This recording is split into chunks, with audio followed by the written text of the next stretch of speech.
우리가 살아가면서 꼭 필요한 것이 있습니다. 무엇이 있을까요? 여러분이 지금 가장 가지기를 원하는 것이 무엇입니까? 그것이 여러분에게 정말 꼭 필요한 것일까요? 우리에게 필요한 것이 의식주가 있습니다. 그런데 옷 한 벌도 없고 먹을 것 전혀 없고 집 없이 사는 사람이 있을까요? 옷이 있고 없고가 중요하지 않습니다. 패션이나 유행, 이게 중요하죠. 옷이 다른 사람들하고 비교했을 때에 더 좋은 게 여러분은 필요하시죠. 그런 목적 때문에 옷을 사는 것이지 입을 옷이 없어서 사시는 분은 아마도 없을 것입니다. 단지 죽지 않기 위해서 먹는 것만 필요해서 음식을 드시는 분은 없습니다. 먹는 것도 우리 젊은이들은 맛집 사진도 찍고 인증샷 올려서 내가 여기에 왔다 갔다 먹었다. 이게 요즘 젊은이들에게는 중요합니다. 그리고 우리들도 맛있는 것을 찾아서 먹지 않습니까? 집은 말할 것도 없습니다. 단지 집에 사는 것보다 다른 사람들과의 비교 심리가 강한 것이 우리들이죠. 자기 과시, 비교 심리, 이것 때문에 불필요한 지출이 많아집니다. 사실 크게 강한 것도 아닌데 다른 사람과 비교하다 보니까 내가 더 가난하게 여겨집니다. 그러므로 누구랑 비교하는지가 중요하겠죠. 세종대왕과 비교하면 여러분이 더 잘 드시는 겁니다. 요즘처럼 잘 먹는 세대가 없습니다. 우리나라처럼 잘 먹는 나라도 드뭅니다. 그렇다고 이제 예수님을 믿는 우리들이 가장 기본적인 것만 먹고 입던 것만 입고 최소한만 갖춘 집에서 살자, 그렇게 하기도 어렵습니다. 우리도 이 세상에서 살아가는 어리석은 사람들 중에 하나이기 때문입니다. 이스라엘은 하나님께서 다스리시는 하나님의 나라입니다. 하나님께서 대리자를 선택하셔서 직접 이스라엘을 통치하셨습니다. 그 대리자를 사사라고 합니다. 선비사, 스승사자를 씁니다. 영어로는 저지, 재판관이라는 의미를 담고 있죠. 왕이나 제사장이나 군사령관의 역할을 사사는 모두 맡아서 했습니다. 그렇다고 이들이 하나님의 뜻을 전하는 역할만 했지 직접 나라를 통치하는 통치자는 아니었습니다. 그런데 이스라엘 주변 국가들은 왕이 있었습니다. 당연히 왕궁이 있었겠죠. 왕이 이끄는 군사들이 있었습니다. 왕의 군사들은 직업 군인이거든요. 이스라엘은 평소에는 자기 일 하다가 농사도 짓고 양도 치고 하다가 전쟁이 일어나면 군대로 가서 같이 전쟁에 참여하는 그런 군대 방식이거든요. 그러니까 잘 조직된 군대가 없습니다. 그러니까 이스라엘 백성들이 자신들과 주변 나라를 비교해 보니까 매우 초라하게 여겨지는 겁니다. 왕도 없고 왕궁도 없고 군대도 없고. 그런데 여러분, 이스라엘이 부족한 것이 있었습니까? 없습니다. 왕이 없어도 나라가 잘 다스려지고 유지되었습니다. 왕이 이끄는 직업 군인이 없어도 전쟁에 나가서 승리를 했습니다. 아무런 문제가 없었습니다. 하나님께서 함께 하셨기 때문입니다. 그런데 이스라엘 백성들이 주변 나라와 비교해서 보면 왠지 나라가 나약해 보이는 것입니다. 모든 사람이 다 그렇습니다. 자동차도 비교하고 집도 비교하고 교회 건물도 비교하고 비교하는 마음이 생기게 되면 시험에 빠지게 되죠. 하나님께서 우리들의 이런 마음을 모르시겠습니까? 이스라엘 백성들이 노예에서 해방이 되고 가나안 땅에 들어가기 직전에 하나님께서 모세를 통해서 말씀하셨습니다. 당연히 신명기겠죠. 성경을 읽으신 분들은 신명기, 광야 생활을 마치고 가나안 땅에 들어가기 직전 모압 땅에서 가나안 땅에 가서 이스라엘 백성들이 행할 일을 모세가 거듭 되풀이해서 다시 가르쳤다. 신명기이지 않습니까? 그 신명기 17장 14절에 보면 너희 하나님 여호와께서 너희들에게 주시는 땅에 이르러, 가나안 땅을 말하잖아요. 그 땅을 차지하고 거주할 때에 만일 우리도 우리 주위의 모든 민족들 같이 우리 위에 왕을 세워야겠다는 생각이 나거든. 하나님께서는 이스라엘의 왕을 세우는 것을 원하지 않았습니다. 사사를 통해서 하나님께서 직접 통치하실 수 있으셨습니다. 그런데 사람의 마음이 나라의 위신을 높이기 위해서는 왕이 있어야 한다는 것을, 그렇게 생각할 것을 하나님은 미리 알고 계셨습니다.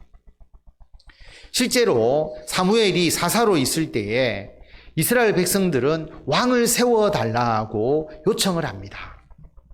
그래서 하나님께서 뭐라고 말씀을 하셨습니까?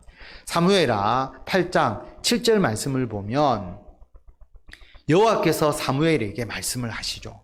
백성이 너희에게 한 말을 다 들어줘라. 뭐라고 이야기했느냐 하면 사무엘이 필요가 없고 우리에게 왕이 필요합니다. 사사 사무엘이 아니라 왕이 우리를 다스려야 됩니다. 라고 말했습니다. 이는 그들이 너를 버린 것이 아니고 나를 버려서, 하나님을 버려서 하나님이 자기들이 왕이 되지 못하게 합니다. 하나님께서 이스라엘 백성들의 말을 들어주시지만 그들의 요청 이면에는 하나님을 버려서 하나님께서 자기들의 왕이 되지 못하게 하려 하는 것임을 하나님이 말씀하셨습니다. 왕을 세우게 해 주시지만, 그러나 왕을 세우게 되면 너희들 이렇게 될 것이다. 그것은 분명히 알아라. 그래도 너희들 왕 세울래? 그래서 왕을 세우게 되면 너희 아들들을 데려다가 군대를 조직할 거다. 무기와 병거를 만드는 데 투입시킬 것이다. 왕의 밭과 왕을 위해서 농사를 짓도록 만들 거다. 딸들은 향료나 요리하는 자로 삼을 것이다. 너희 밭과 포도원, 감람원은 왕의 신하들에게 줄 것이다. 곡식과 포도원 소산의 11조, 세금을 말하는 것이죠. 거두어서 왕의 관리와 왕의 신하에게 줄 것이다. 너희 노비와 나귀를 끌어다가 왕의 일을 시킬 것이다. 너희가 왕의 종처럼 될 것이다. 그때 너희들이 하나님께 부르짖을 것이다. 하나님, 왕 때문에 핍니다. 왕이 필요 없습니다. 그러나 그때는 내가 너희들에게 응답하지 않겠다. 그때 왕이 필요 없다고 해도 그때는 왕을 없앨 수 없다. 하나님께서 미리 사무엘을 통해서 말씀하셨습니다. 그래도 이스라엘 백성들은 왕을 세워달라고 요구를 하고, 그래서 왕이 세워지게 되죠. 왕을 세워서 왕의 권위를 높이면 백성들이 좋을 것 같은데, 막상 왕을 세우게 되면 왕과 백성의 관계는 하늘과 땅의 관계, 주인과 종의 관계가 되어버립니다. 하나님께서 그것을 미리 경고하셨습니다. 그래도 이스라엘 백성들은 왕을 세워달라고 했죠. 왜냐하면 왕이 있어야 나라가 강해 보이고 요즘 말로 좀 있어 보인다. 그런 생각 때문입니다. 여러분, 대통령도 마찬가지고 국회의원, 시장, 시의원, 구청장, 구의원도 마찬가지죠. 국민이 선출했는데 누가 대통령이 되든 누가 그러한 높은 지위에 올라가든지 그 권력에 대한 속성은 버리지 못합니다. 그러므로 자신이 뽑은 국민들에 대해서 오히려 그들이 지배하려고 하는 욕구가 있죠. 사람이니까 완벽하지 않지 않습니까? 우리들도 의식주나 사회적 지위에 있어서 남들에게 좀 보이고자 하는 마음, 과시하고자 하는 마음이 당연히 있을 수밖에 없습니다. 그래서 사람의 이런 마음을 아시고 하나님께서 이스라엘에게 왕이 세워지기 전에 오늘 신명기 말씀을 통해서 너희가 왕을 세우려면 이렇게 해야 한다라고 미리 말씀해 주셨습니다. 오늘 신명기 17장 15절 말씀을 보면 너희들이 왕을 세우려면 반드시 너희 하나님 여호와께서 택하신 자를 너희 위에 왕으로 세워라. 너희 위에 왕을 세우려면 너희 형제 중에서, 형제라는 것은 이스라엘 백성을 말합니다. 이스라엘 사람 중에서 한 사람을 세워야 하고 너희 형제가 아닌 타국인을, 이방인을 너희 위에 세우지 마라. 왕을 세우지만 하나님께서 택하신 자를 세우라. 하나님의 뜻대로 왕을 세워야 합니다. 이 의미가 뭐냐 하면 지금 우리에게 적용하면 우리가 의식주를 얻고 우리가 여러 가지 사회활동을 하지만 그 사회활동이 우리를 과시하기 위한 것이 아니라 하나님께서 원하시는 일이 되어야 한다는 의미입니다. 여러분이 좋은 옷을 입으시면 과시하는 마음을 버리시고 하나님의 영광을 위해서 더 열심히 일하셔야 합니다. 좋은 집을 가지시면 그곳에서 더 열심히 하나님을 위해서 섬기고 봉사하셔야 합니다. 좋은 것을 먹으면 더 힘을 얻어서 하나님을 위해서 더 헌신하셔야 합니다. 더 큰 교회 건물, 더 많은 성도가 있다면 외형을 자랑할 것이 아니라 복음 전파를 위해서 더욱더 힘써야 합니다. 이런 마음이 없으면 우리는 헛된 자기 과시, 자기 욕망을 충족시키는 데 빠지게 되고 잘못된 방향에 집중하게 됩니다. 하나님께서 택하신 자를 왕으로 세우라고 하는 의미는 우리들의 모든 생활이 하나님의 영광을 위해서 행하는 것이 되어야 한다는 의미입니다. 16절 말씀을 보면 그는 병마를 많이 두지 말 것이요. 군대에서 쓰는 말을 말하지 않습니까? 병마를 많이 얻으려고 그 백성을 애굽으로 돌아가게 하지 말 것이니 이는 여호와께서 너희에게 이르시기를 너희가 이후에는 그 길로 애굽으로 돌아가는 종되었던 그 애굽으로 돌아가는 길로 다시 돌아가지 말 것이라 하였음이며 나라를 과시하기 위해서 왕을 세우니까 왕은 병마를 많이 두려고 합니다. 당시 군사력의 핵심은 병마, 말이죠. 보병과 기마병이 전쟁을 하면 누가 이기겠습니까? 최첨단 스텔스 전투기와 스텔스 전투기는 레이더로 감지가 안 되거든요. 몰래 잠입할 수가 있습니다. 프로펠러를 가동하면서 싸우는 옛날 전투기로 그렇게 전투를 하면 누가 이기겠습니까? 보병과 전차가 전쟁을 하면 누가 이기겠습니까? 그런데 전쟁이 일어나서 싸우기도 이전에 외부로 보여지는 군사력이 그 나라의 위상을 좌우하잖아요. 그래서 첨단 무기, 강한 무기를 가지면 군사적 위상이 올라갑니다. 다른 나라가 함부로 못하겠죠. 북한이 국민들이 굶어 죽어도 핵무기를 개발하고 미국까지 날아가는 대륙간 탄도미사일을 개발하는데 목숨을 거는 이유가 여기에 있습니다. 그 무기를 가지면 미국이 북한을 함부로 하지 못하거든요. 그래서 왕을 세우면 병마를 많이 두려고 합니다. 그런데 이스라엘에는 말이 없습니다. 병마를 많이 두려면 말이 있는 애굽에 가서 말을 사와야 합니다. 애굽을 의지하게 되죠. 우리나라에서 최첨단 스텔스 전투기를 만들 수가 없습니다. 미국에 가서 사와야 되죠. 미국이 아무 나라나 그 전투기를 판매하지 않습니다. 당연히 미국에 의존하게 되죠. 여러분이 사회생활을 하실 때에 여러분에게 병마를 가지는 것이 어떤 것일까요?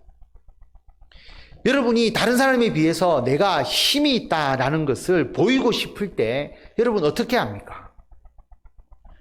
우리가 가진 힘이 별로 없지 않습니까? 그러면 우리나라는 학연이 힘이 되잖아요. 그래서 서울대, 그런데 서울대만 안 되고 예전에는 경기고 서울대, 가장 핵심적인 학연 인맥이잖아요. 근데 여러분 공부를 다 하셨잖아요. 이미 고등학교도 졸업하고 공부를 다 마쳤는데 다시 학교를 다닐 수 없죠. 그럼 어떻게 다른 사람에게 과시할 수 있는 권력을 가질 수 있습니까?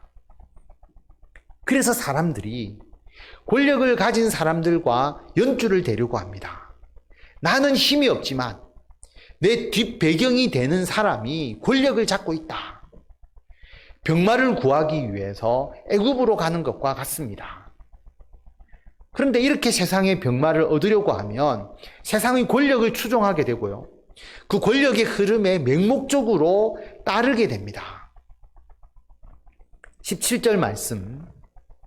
그에게 아내를 많이 두어 왕에게 아내를 많이 두게 해서 그의 마음이 미혹되게 하지 말 것이라. 아내를 많이 두는 이유가 무엇이었겠습니까? 향락이나 쾌락적 의미가 있고 즐길거리를 찾는 것이고, 또 세상 사람들은 이런 의미에서 보면 남이 즐기지 않는 것, 나는 이것을 즐긴다라고 하는 것으로서 자기 과시를 하는 경우가 있습니다. 그러다 보니까 취미 활동도 점점 더 특별해지고 더 고상해지고 더 자극적인 방향으로 나아가죠. 개나 고양이만 반려동물로 키우는 것이 아니라 요즘은 미니피그도 있고 뱀도 있고 파충류도 있고 곤충도 있고 매우 다양해집니다. 남이 하지 않는 특별한 나의 분야, 취미든 특기든 계속 그게 생겨나죠. 뿐만 아니라 유흥과 향락도 그렇습니다. 유흥과 향락을 자기 독특한 그것을 즐기는 것이 어떻게 자기 과시가 됩니까? 말이 안 되죠. 그런데 사회는 자꾸만 그런 식으로 흘러갑니다. 왕이 아내를 많이 두어서 마음이 미혹되게 하지 말라는 의미를 지금 우리들에게 적용을 하면 향락을 위한 모임과 활동을 배제해야 합니다. 유흥산업은 말할 것도 없고요. 과도하게 게임이나 도박에 빠져서도 안 됩니다. 시작은 모두가 재미로 시작을 하죠. 그런데 재미로 시작한 것이 큰 문제가 됩니다. 여러분, 게임이든 도박이든지 그 프로그램을 만든 분은 여러분이 취미생활을 하도록 만들지 않습니다. 그것을 통해서 자기들이 돈을 벌도록 만들죠. 그래서 게임을 하다 보면 자꾸만 아이템을 구매하게 됩니다. 돈을 많이 쓰게 만들죠. 자꾸만 하게 만들어서 그 게임에 머무는 시간을 오래 만들어 두어야 광고 수익이 또 창출이 되지 않습니까? 그래도 규제가 있는 곳은 상관이 없는데 규제가 없는 불법 사이트 같은 경우에는 그 피해가 이루 말할 수가 없습니다. 꼭 게임이나 도박뿐 아니라 중독성이 있는 모든 분야가 다 그렇습니다. 중독되어서는 안 됩니다. 또 예전에는 왕이 아내를 많이 두면 왕의 위상이 올라갔죠. 왜 그러냐면 국제적으로 결혼을 하는 것은 외국과의 동맹 관계를 돈독히 하기 위한 것이고, 국내에서는 유력한 가문과 혼인을 함으로써 자기의 지지 기반을 강화하기 위해서입니다. 그럼 우리에게 있어서 정략 결혼이 무엇이겠습니까? 우리가 다른 사람과의 유대 관계를 강화해서 나의 위상과 힘을 키우려고 하는 각종 모임, 동호회, 단지 취미를 위해서만 만나는 모임은 전혀 문제가 없습니다. 그런데 그 모임을 통해서 나의 힘과 사회적 위상을 키우려고 하는 목적에서 그 모임에 참여하게 되면, 그리고 그 모임이 많으면 많을수록 여러분은 엉뚱한 데 힘을 쓰게 됩니다. 시간 낭비, 돈 낭비, 인생 낭비가 되는 것이죠. 17절에 보면 왕은 자기를 위하여 은금을 많이 쌓지 말 것이니라. 왕이 된 후에 자기 위상을 강화하려고 하다 보니까 세금을 많이 거두어서 외형적인 부분을 키우게 됩니다. 세금을 많이 거두는 것은 문제가 안 되죠. 그 거둔 세금을 국민을 위해서 쓰면 됩니다. 그런데 왕이 자기를 위해서 은금을 쌓게 됩니다. 왕궁이 더 호화로워지죠. 왕이 먹는데, 왕을 보필하는 사람들을 두는데 많은 재정이 투입되게 됩니다. 그러면 나라가 제대로 운영될 수가 없습니다. 우리도 살아가는데 돈이 필요합니다. 돈이 많으면 좋습니다. 그런데 돈이 많아도 자기를 위해서만 돈을 쓰면 그 돈은 자기의 인생을 파멸로 몰고 갑니다. 왜냐하면 그 돈이 향락과 욕망을 위한 도구가 됩니다. 여러분, 반드시 그렇게 됩니다. 기업인들이 돈을 많이 벌잖아요. 여러분들은 그 기업인들이 돈 많이 번다 그것만 생각을 하시죠. 그런데 그분들은 돈을 벌어서 다시 투자를 합니다. 벌어들인 돈으로 다시 사업을 합니다. 자기가 하고 싶은 일을 위해서 그 돈을 사용하는 것이죠. 우리 그리스도인들은 하나님의 나라를 위해서 돈을 사용합니다. 가정과 직장과 교회에서의 여러분의 모든 활동이 하나님의 나라를 위한 일이 되어야 합니다. 그래서 우리가 쓰는 모든 돈이 하나님의 나라를 위한 일이 되어야 합니다. 나의 권위, 나를 돋보이고자 하기 위해서만 돈을 쓰면 그 돈은 사라져버리는 돈입니다. 고인 물이 썩는 것처럼 돈을 쌓아두기만 하면 썩습니다. 재물에 대한 욕심을 가지고 재물을 많이 쌓으려고만 하면 올바르지 못한 방법이라 할지라도 돈을 더 벌고 더 모으려고만 합니다. 한탕주의에 빠지기가 쉽습니다. 돈을 많이 벌어서 나는 일하지 않고 이제 즐기면서 살겠다. 가장 문제가 있는 생각이죠. 돈이 많으면 그 돈을 가지고 더 일하겠다. 더 봉사하면서 내가 살겠다. 그런 마음을 가져야 합니다. 신명기에서 왕에 대해서 말씀하신 하나님의 이 말씀을 가장 잘 안 지킨 왕, 대표적 사람이 솔로몬입니다. 하나님께서 왕을 세우지 말라고 했지만 이스라엘 백성들이 왕을 세우고 싶어 했죠. 하나님께서 사람의 연약함을 이해하시기 때문에 왕을 세우도록 허락하셨습니다. 사울 왕, 다윗 왕, 그리고 솔로몬 왕이잖아요. 솔로몬은 처음에는 훌륭한 왕이었습니다. 나중에는 하나님께서 경고하신 잘못을 똑같이 행합니다. 열왕기상 3장 1절에 보면 솔로몬이 애굽의 왕 바로와 더불어 혼인 관계를 맺어 그의 딸을 맞이하고 애굽의 바로 왕의 딸과 결혼을 합니다. 애굽과의 관계를 돈독히 하기 위해서입니다. 열왕기상 11장 1절에 보면 솔로몬 왕이 바울의 딸 외에 이방의 많은 여인을 사랑하였으니 곧 모압과 암몬과 에돔과 시돈과 헷 여인이라. 모두 정략 결혼이라고 봐야 됩니다. 왕이 후궁이 700명이고 첩이 300명이라. 그의 여인들이 왕의 마음을 돌아서게 하였더라. 솔로몬의 정략 결혼이 여러 나라의 왕의 딸들과 결혼을 하다 보니까 그 나라의 우상 숭배가 이스라엘에 들어오는 우상 숭배의 온상이 되어버립니다. 열왕기상 10장 23절에 보면 솔로몬 왕의 재산과 지혜가 세상의 그 어느 왕보다 크니라. 재산이 굉장히 많았습니다. 돈을 많이 벌어들였죠. 무역을 통해서 부강해졌습니다.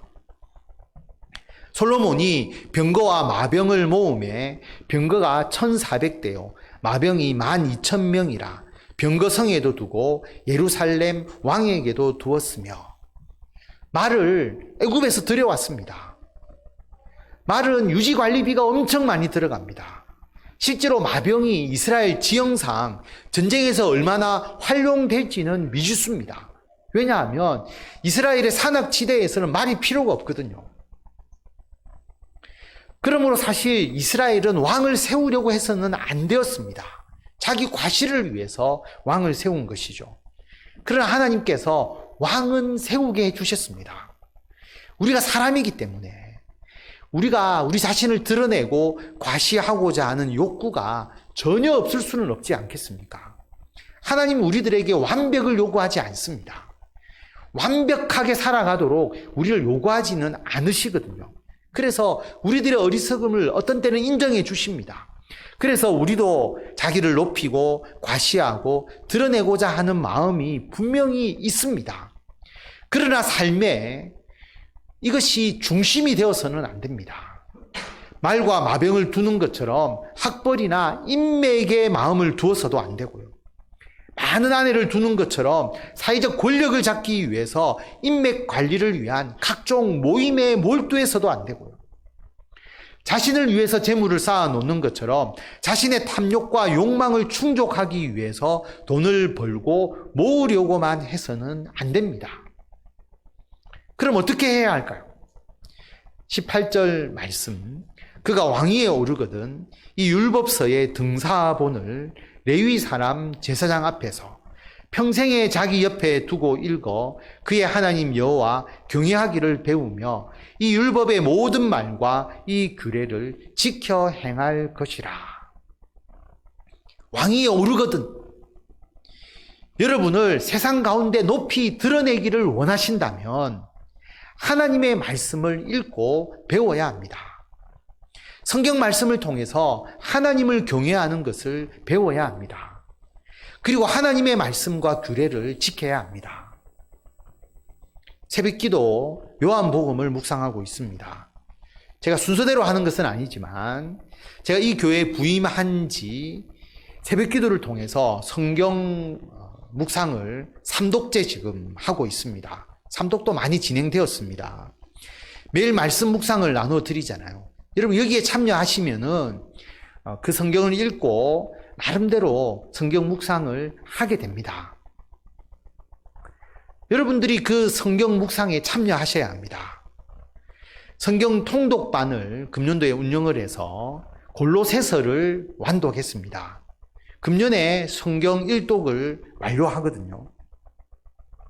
처음부터 통독방에 가입해서 같이 시작한 분은 잘 따라오고 있습니다. 내년에는 성경 통독반에 더 많은 분들이 참여하셔야 됩니다. 설교 말씀을 유튜브에 올립니다. 새벽기도 수요 예배, 주일 예배 말씀은 여러분 나중에라도 꼭 들으시기 바랍니다.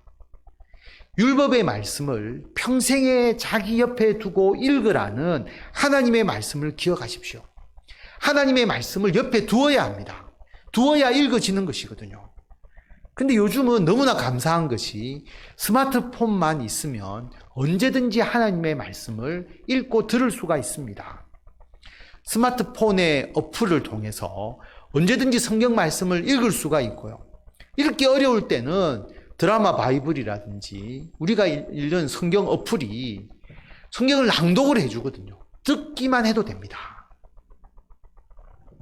설교도 영상을 통해서 보고 들을 수가 있습니다. 하나님의 말씀을 늘 옆에 두고 묵상할 수 있는 참으로 감사하고 행복한 시절을 우리가 지내고 있습니다. 여러분이 실천만 하시면 됩니다. 하나님의 말씀을 가까이 하면 어떤 은총이 우리에게 임합니까? 20절에 보면 그리하면 그의 마음이 그의 형제 위에 교만하지 아니하고 이 명령에서 떠나 좌로나 우로나 치우치지 아니하리니 이스라엘 중에서 그와 그의 자손이 왕위에 있는 날이 장구하리라. 성경을 읽으면 우리가 교만하지 않게 됩니다.